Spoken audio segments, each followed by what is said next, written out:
Hey all, Chris Bassett here, and I'm going to be doing a solo strategy guide on Sepulcher, the Legend Lost Sector. I'll be playing as my hunter. Let's get into it. So, this lost sector is found on Savathun's throne world. It's located in the middle of the fluorescent canal.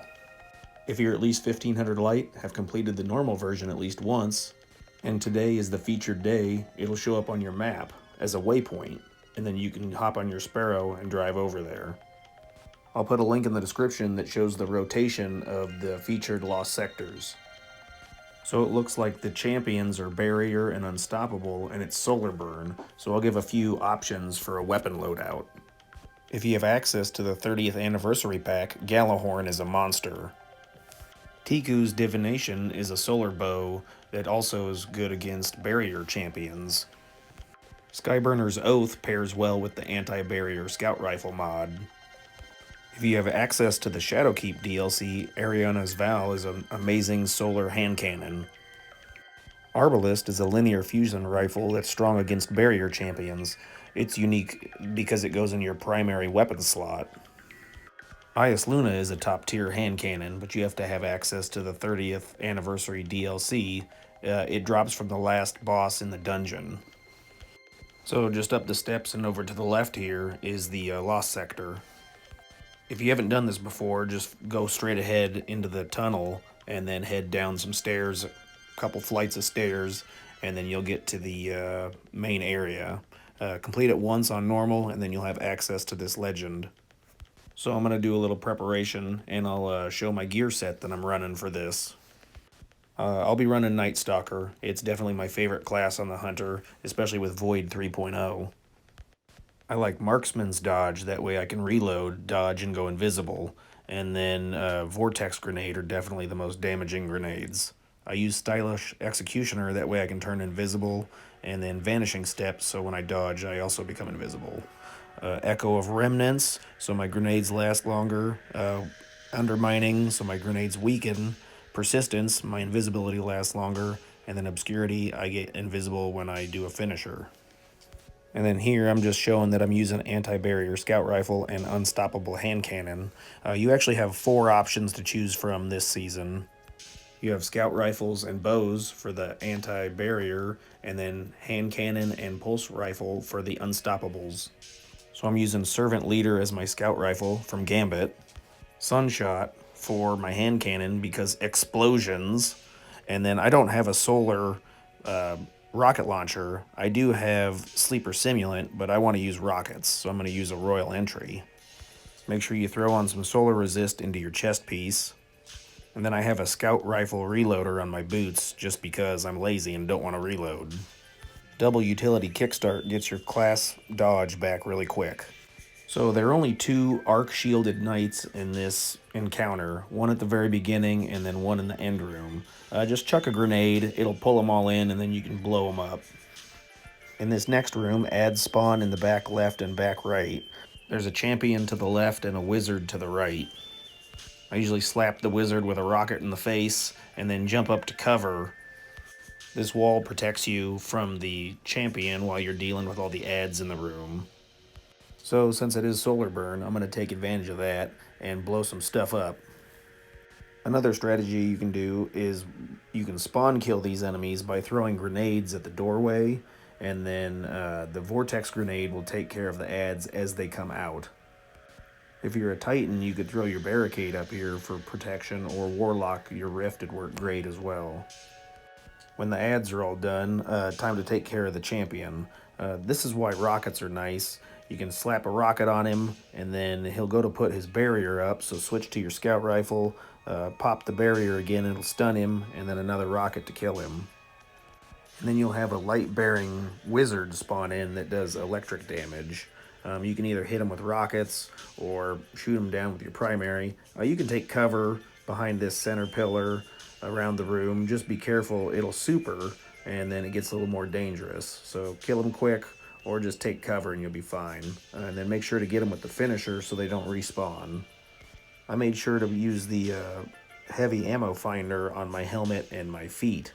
That way I can take advantage of using heavy bricks as much as possible. So if you're fast, you can catch this guy before he runs away.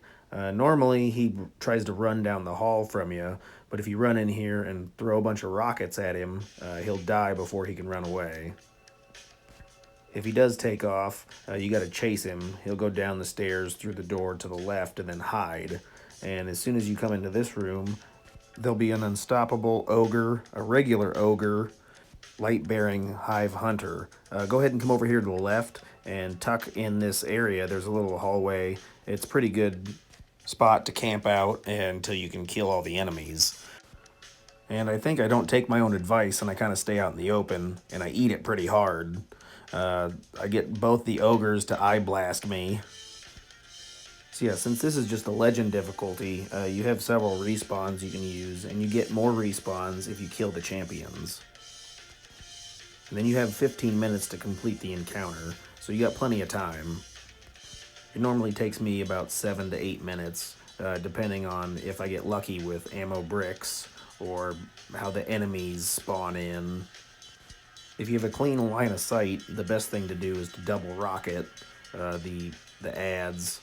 It gets rid of them quick. Like I said, if you had Galahorn, I'm pretty sure a solar rocket launcher would one-shot the enemies down here. Also, this season has a class item called Lucent Finisher, where if you finish a champion with a finisher, you get heavy ammo.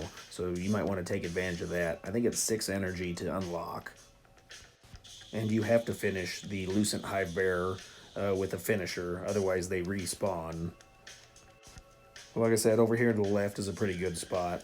It provides a lot of cover from things, and then you can retreat to safety if need be. Just don't shoot yourself and blow yourself up with a rocket. One thing to look out for is when you are fighting the Hive Lightbearer, he will throw solar blades, and since it's solar burn, it will one-shot you. And then just go ahead and I'm just cleaning up the rest of the ads. That way, everything has to be dead before you can progress to the next area.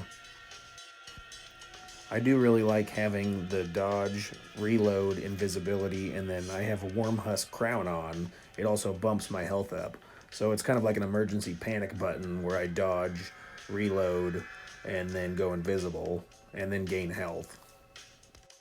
So I like to save my super for the boss in this next area. I also like to make sure I have a grenade as well.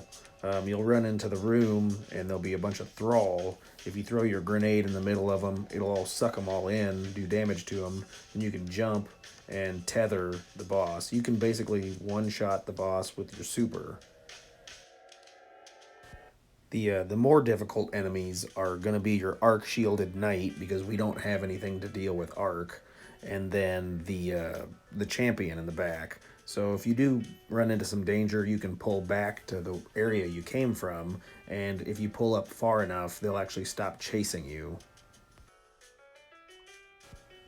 I guess I could have put on arc rockets, but my void rocket's actually more powerful with direct hits and cluster bombs.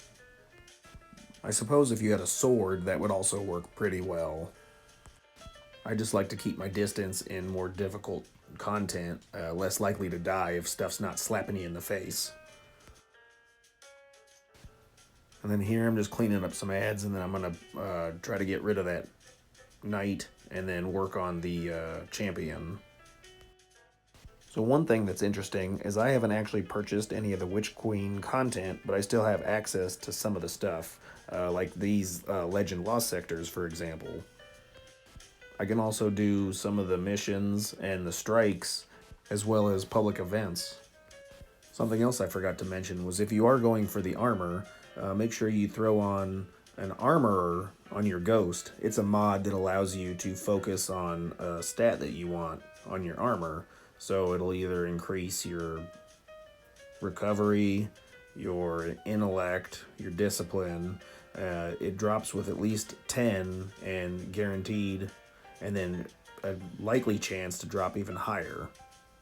I want to have a build with really high recovery and high mobility, so I've been focusing on the recovery armor to get drops that way and then slotting in the mobility. Having the right build with the appropriate mods is what allows you to do this higher end content. I didn't realize that Ada 1 sells a lot of mods in the tower as well as Banshee. I'm still missing quite a few. This season, elemental wells are a big deal, especially with Void 3.0. It pairs really nice with Void weapons and the wells, creating lots of explosions and lots of synergies. Hey, check out this other video right here. There's links in the description to save some cash on electronics, so check that out. If you have any questions, put them down in the comments. If this was helpful, hit the like button. Thanks.